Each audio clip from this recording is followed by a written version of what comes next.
Okay, picture this. You invite someone over for dinner, someone your wife works with, her new boss, actually. You're breaking bread, having a drink, and then he just looks you straight in the eye and says this: I'm going to sleep with your wife. No shame, no fear, just a smile, like it was already decided. Wow. Yeah, that quote, it just hits you, doesn't it? And that's right from the source we're diving into today, a personal account called Dinner with the Betrayer. It captures this incredibly tense moment where professional lines aren't just blurred, they're, well, completely shattered by a personal threat. Totally shattered. Yeah. So our mission here is to really unpack this story. What can it tell us about, betrayal, about confrontation, those really tough moral spots we can find ourselves in, and maybe about the power of being prepared, even when you don't know what's coming. We're seeing it all through this one very dramatic evening. Exactly. We'll walk you through the key moments, the feelings involved, and honestly, the kind of strategic thinking that emerges. The main people involved are Mark.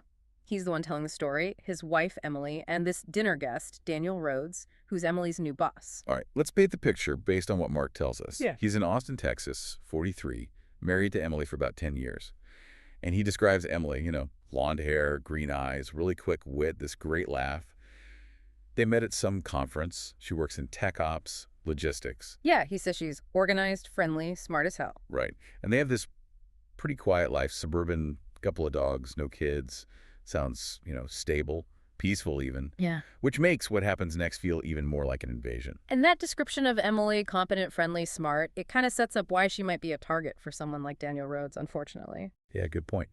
So the first little, warning sign, it happens on a Thursday afternoon. Emily just casually mentions her new boss, this Daniel Rhodes guy. And Mark says he gets this immediate feeling, like a quiet, low hum. He knows something's off, but he can't explain why. Just instinct. And Emily's take on him, she says he's, quote, a little intense, maybe, but harmless. And Mark notes how that specific word, harmless, really jumped out at him. It stuck. Yeah, that's the first real disconnect, isn't it? Her perception versus his gut feeling, that low hum is already kind of buzzing. Definitely. And that feeling, that hum, it doesn't just go away. It actually pushes him to do some research that night. He looks up Daniel Rhodes online, and what he finds isn't just the usual stuff. Right, it goes beyond the LinkedIn profile pretty quick. Exactly. He finds the professional history, sure, but he keeps digging. And that's where things get murky, mentions of inappropriate conduct, people leaving jobs quietly, maybe settlements involved.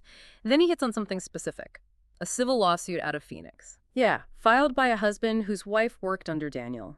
The claim that Daniel intentionally interfered in the marriage, used his job authority to start a romantic and physical relationship. And the case, sealed. Settled out of court. So, like Mark says, no smoking gun, just smoke. But if your gut's already telling you something's wrong, well, that smoke is pretty significant. It confirms the pattern. It tells him that low hum wasn't just random anxiety. And doing that research, just based on a feeling, the source really flags that as like step one in preparing for what comes next. Okay, fast forward to the dinner itself. The next evening, Mark gets home early. He's got wine, flowers, trying to make it a nice, normal evening. And he sees Daniel's car outside, a black Mercedes. And the description is chilling. Parked with surgical precision. Even the car feels calculated. Yeah, deliberate is a good word for it. He goes inside. Smells great. Emily's cooking. He meets Daniel Rhodes. Late 40s, tall, looks fit, bit of silver in his hair, expensive shoes. But the main thing Mark picks up on right away, he calls it that smirk, like he was already 3 moves ahead. Not friendly, predatory. And the handshake. Mark describes it. Firm grip, cold fingers. Every little detail just screams calculation, no real warmth there at all. So they do the small talk thing. Mark offers him a drink, pours some bourbon, they clink glasses, toast to good company, going through the motions. And then boom, out of nowhere, in the middle of this supposedly normal moment, Daniel drops the bomb. It's chilling how the source describes it. Daniel just says, casual as anything. You've got quite a wife, Mark. Real, vibrant. Okay, maybe a compliment. But then he pivots. I'll be honest with you. I plan to sleep with her. Just like that. Yeah. Standing in Mark's living room. What possesses someone to say that? Well, the way it's written, Daniel seems to think this is some kind of power move. Maybe he thinks being honest about his terrible intentions makes him strong. But really, it's just this massive violation delivered so casually. It's stunning.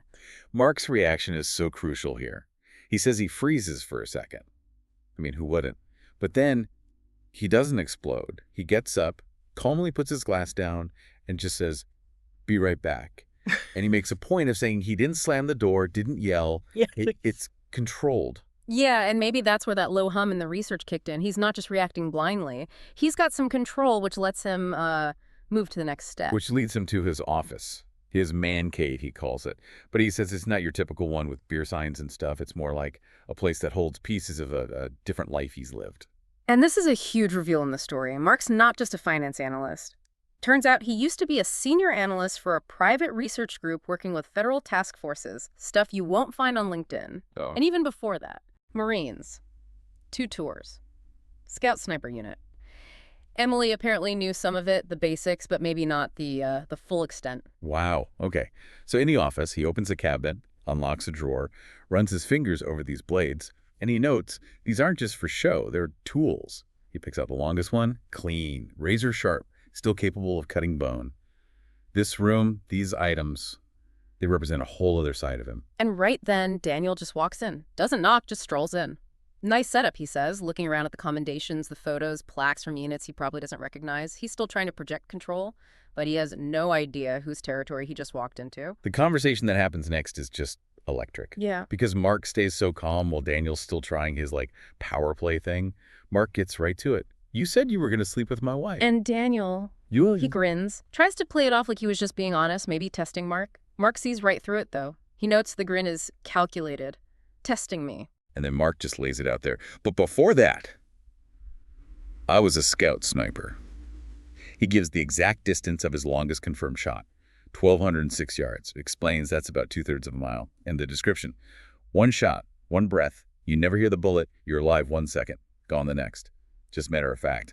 Lethal capability stated calmly. Chilling. Then he steps closer, holding that blade he picked up, and connects the past to the present. This is for close contact. Personal stuff. Quiet. Efficient. He's basically showing Daniel, look, I operate effectively at long range, and I operate effectively right here, up close. That's when Daniel's mask finally slips, according to Mark. The smirk fades. He tries this awkward laugh, starts backtracking. Oh, it was just a line, a little power move. But Mark isn't buying it. He calls him on it directly. You meant exactly what you said. Men like you always do. He sees the real intent behind the words. And to really hammer it home, Mark throws a knife whack right into a wooden target on the wall.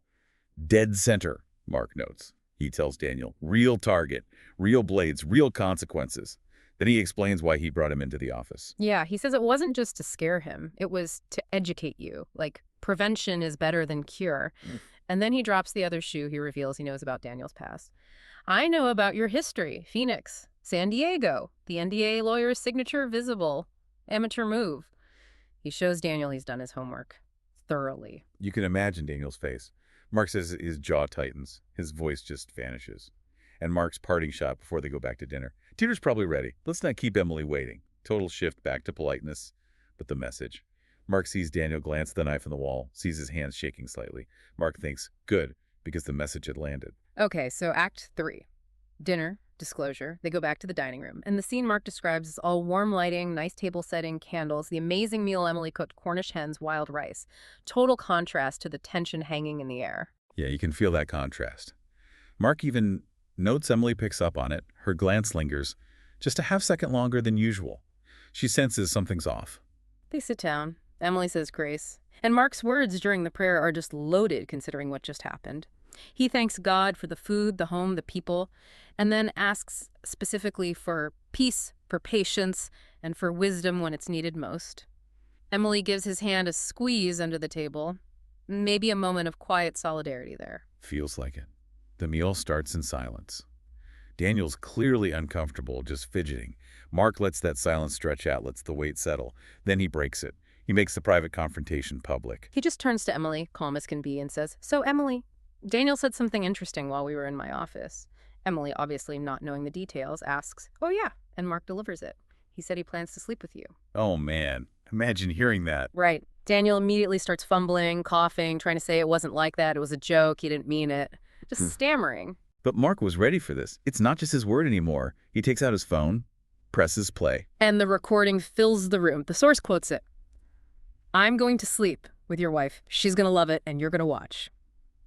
Hearing it spoken aloud in front of Emily, There's no denying the intent, the casual cruelty of it. The silence after that Mm. must have been intense. Emily just stares at Daniel. Her expression. Mark says it was unreadable. But then she speaks. Calmly. Directly. Daniel. Daniel tries to apologize, saying he didn't mean to upset her, more fumbling, but Emily cuts him right off, and Mark describes her anger not as hot, but cold, controlled, surgical. Wow. She says, "No, stop. You don't get to stutter your way out of this. You said it. You meant it." And then she just takes him apart, analyzes his whole mindset. "You saw a woman who smiles, and you thought that made you special. You thought you could push boundaries. You thought you could walk into my house, make a move on me. Maybe you thought he'd just roll over. That's what you're used to, isn't it? Just lays it bare." And Mark says he just leaned back, let her handle it. It's her boundary too, right? Her dignity. And her response, while calm, is incredibly powerful. It cuts right to the core of Daniel's behavior. Then Mark steps back in, backs her up, reinforces the consequences. She's right, by the way. You do have a pattern. He reminds Daniel about the research again. Court records, settlement in Arizona, HR file from San Diego, NDA. He flat out tells him, "My job. I research threats." Making it clear this wasn't just some random insult Daniel threw out. Mark sees it as a planned action based on past behavior. And then comes the ultimatum. The rules going forward. Basically, forget it. Act like a professional. Mark lists the specifics. No after-hours calls, no accidental texts, no unplanned meetings, and certainly no travel assignments. Emily is off limits. Period. And the final kicker, referencing what happened in the office, "If I ever get wind of anything like this again, I won't be using words next time." Yeah. Game over for Daniel at that point. Mark says he just sat there, silent, nothing left but fear. Emily gets up quietly from the table. Mark follows a minute later. Daniel doesn't finish his food, doesn't touch his wine or the dessert Emily made. He's out the door about 20 minutes later. Tires squealing. Gone. And Emily's final comment on the whole thing, so dry. "You know what I hate? That he ruined a perfectly good meal." Then she gives this tiny grin and adds, "Could have been worse. I could have worked under him for another year." It shows her resilience, maybe even a bit of, dark humor after everything. So the aftermath. Pretty much what you'd expect after that confrontation. Daniel's exit from the company was quick and very quiet. Officially, it was spun as a new role, then consulting remotely, then suddenly he was just off the payroll. How did that happen so fast? Well, Mark indicates the voice recording found its way to the right people, legal, HR, maybe the board. He provided just the facts. He's clear it wasn't about revenge, though. It was purely about enforcing that boundary they'd drawn. And the impact on Mark and Emily. Did it create awkwardness? Apparently not. Mark says it actually made them stronger, closer. They didn't avoid talking about it. And these little gestures came back, him walking her to her car, her leaving him handwritten notes, signs of a reinforced bond, built on, trust and knowing they protected each other. Did they ever regret not making it a bigger deal? Like going public? Emily asked him that, but Mark's take, as he tells it, was they didn't need to shout to be heard.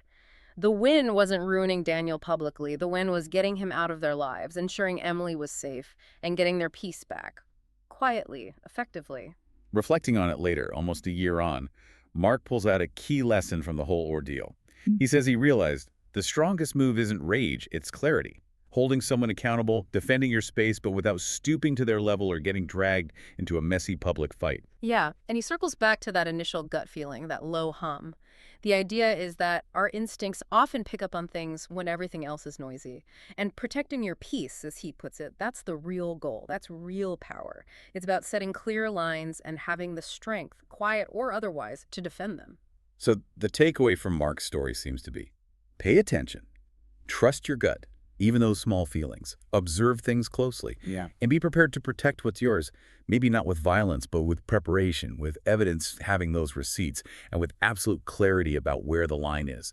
Don't flinch when someone tests it. If we look at the characters just based on this story, Mark is fascinating. That hidden past, the capability kept under wraps, his calmness under extreme pressure, the strategic mind, obviously very protective, and prefers quiet strength over loud aggression. And Emily starts out unaware, maybe a little naive about Daniel, but pivots incredibly fast. She shows sharp observation, grasps the awful reality instantly, and her response, so controlled, so articulate, shows real inner strength and deep trust in Mark. Then there's Daniel Rhodes.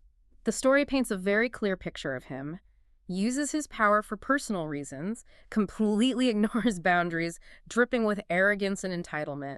He thinks his honesty excuses his predatory intent, totally underestimates Mark and Emily, and then just crumbles when faced with real consequences and proof. It definitely leaves you thinking. So here are a few questions maybe to chew on. First off, how would you react, honestly, if someone said that to you about your partner right there in your home? Yeah, it's a tough hypothetical. And Mark's path, that quiet confrontation using leverage, then the controlled disclosure is one way. What do you see as the pros and cons of that approach versus, say, immediate explosive anger? Different situations might call for different things, right? Absolutely. And that idea of protecting your peace, which the source really emphasizes, what does that actually mean to you? How do you protect your own peace when you're dealing with really difficult, maybe invasive conflicts with people? Maybe the final thought is about listening to those quiet signals Mark talked about. Your own instincts, little details that seem off, behaviors that just don't sit right. What are they telling you? And how can you act on them wisely, maybe get prepared before things potentially blow up? Lots to consider there. If this story moved you or gave you something to think about, please don't forget to like and subscribe on YouTube.